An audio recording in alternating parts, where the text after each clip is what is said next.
Hi, today we're going to discuss the theme of desensitisation in the book of Mr. Pip by Katie, Shelley and Emily. This quote is from quite early on in the book, and the sound of gunfire is quite an unusual sound for most of the readers, and the fact that Matilda is so used to this sound leads us to believe that she is desensitised to this, as I'm sure most people, if they were to hear a gunshot at first, would not consider that a usual day-to-day sound, and it's as if to Matilda this just blends into the background noise and means nothing to her, and so from that we can infer that she is desensitised. Of course the damage was done. Notice in the short sentence structure of this quote, the pause between the comma and full stop could perhaps imply to the desensitised feelings of all the islanders.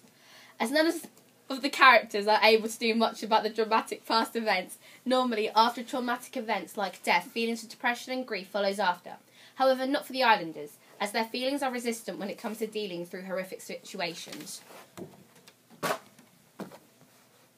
The use of the word ripped in this sentence is quite a brutal word, and we can see that this is the way Matilda has a lot of things exit her life. They're just simply ripped away from her.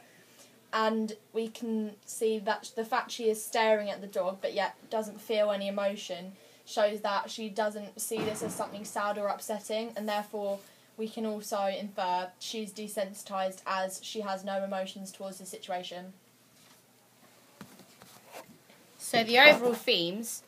We can infer that as Matilda is telling this story from Australia, at the end of the book we find this out, that it is possible that the reason why we are accounted these stories so plainly and with no emotion is because that the only real thing that's stuck in her memory is the death of her mother and Mr. Watts, and therefore all these other details and small things that maybe would have made these events seem more traumatic have been taken away because she doesn't remember them, because that's the only thing that stuck with her.